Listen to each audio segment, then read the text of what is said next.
Hey guys, welcome back to Margot Watches Movies. My name's Jake Margot. Tonight we're reviewing Paul Thomas Anderson's newest film, One Battle After Another, starring Leonardo DiCaprio, Chase Infinity, Sean Penn, Benicio del Toro, Teyana Taylor, Regina Hall, and many others. This film to me was quite a triumph. I think this is a monumental achievement within Paul Thomas Anderson's remarkable discography. I think this is probably his most commercially accessible film since Boogie Nights. And this might even be my favorite film of his since Boogie Nights. And I'm aware enough to recognize There Will Be Blood for the absolute masterpiece that it is. But I just think the pacing of this film, the set pieces, the humor that's embedded all throughout the script. It has a really, really great script from Paul Thomas Anderson. I just think all of this comes together to form this triumphant film that is both crowd pleasing, laugh out loud funny at times. There's some white knuckle moments of tension. There is several of the signature PTA one take powerhouse extended scenes. And this is just everything for me that I want in a movie. I think this is more than likely going to be the best film of the year. I think, barring some just absolute never before seen masterpiece coming out in the holiday season, this should be the runaway favorite for many of the Oscar categories. Yeah, this movie was unbelievable to me, and it's a 160-minute long film. And I think a standout aspect of this is the scoring of the film and the cinematography. This was shot on a 35 millimeter camera. This was shot on film in VistaVision. It has absolutely beautiful high resolution, sweeping exterior landscape shots with Paul Thomas Anderson swooping in for tons of just close-up face shots. And it really immerses you into these chaotic situations that he's creating. And underneath that, providing rhythm to the entire movie, is this just unbelievably frenetic type of score music, most of it done on the piano. And it's just setting the tempo for entire extended sequences. Anytime you hear that piano kick in, just know that you're in for a just jaw-dropping sequence. And he has many set pieces in this film. And I'm a film nerd. I have a YouTube channel where I try and review movies, and I've heard many interviews. I'm a big Quentin Tarantino guy. Him and Paul Thomas Anderson are great friends. They consider themselves contemporaries, competitors in the landscape. And I've seen an interview of Tarantino talking about how Paul Thomas Anderson told him, none of my films have really ever carried set pieces within them. And Tarantino goes, well, I disagree, in his little Tarantino way, that the start of the oil leaking sequence in There Will Be Blood is a set piece. But as far as just action set pieces go, this film is littered with them. It seemed to me that Paul Thomas Anderson wanted to make a direct and he wanted to make just a direct correction of lack of set pieces throughout his film, because this is a film tied together from set pieces. We have 3 or 4. You have this wonderful extended opening going on for 20-25 minutes, setting the pace, setting the tone of the film, drawing you into this world, to these characters, setting the stakes. And then as we kick into the meat of the story, you have this wonderful father-daughter dynamic between Leonardo DiCaprio and, again, Chase Infinity playing Willow.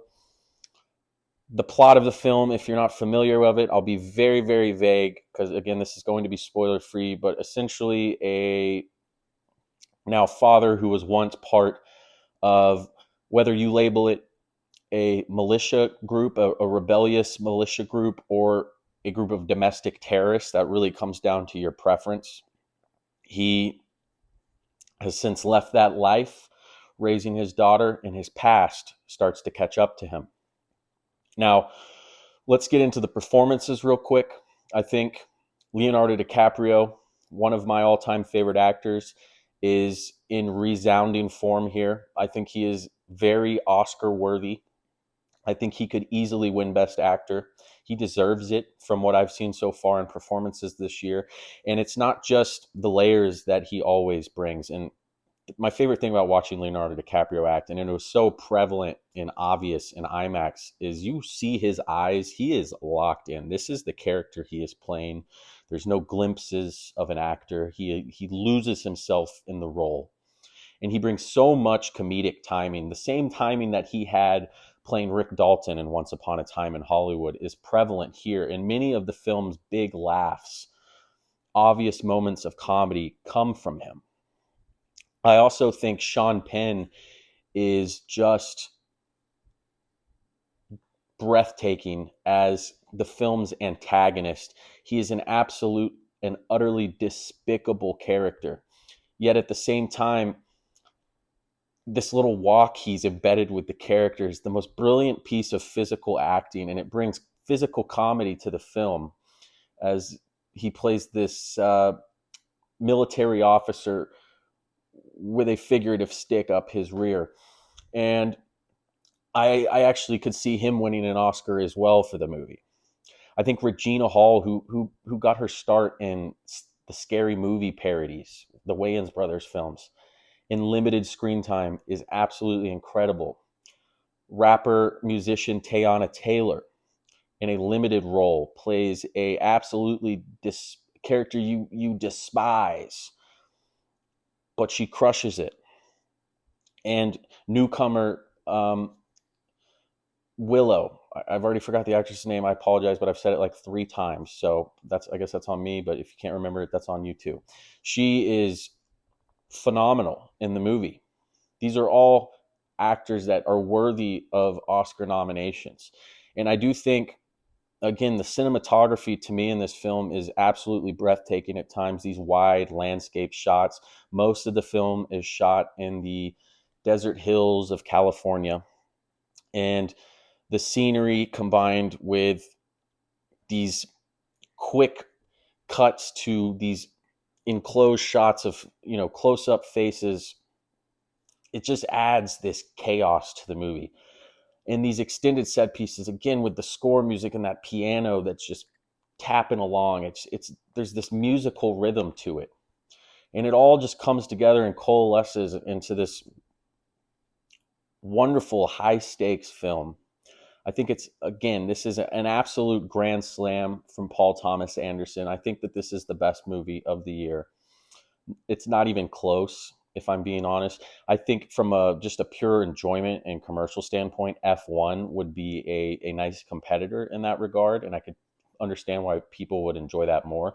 But I just think as an absolute film, with the story that is being told, the dialogue. Paul Thomas Anderson is such a wonderful writer. He's so good at dialogue.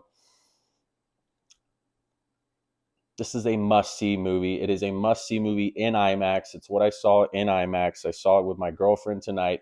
Some poor bastard's girlfriend made him walk out halfway through, but I have a cool girlfriend who enjoyed the film, who wanted to stay for a Paul Thomas Anderson movie, and that's why I'm a lucky guy. So go see this film.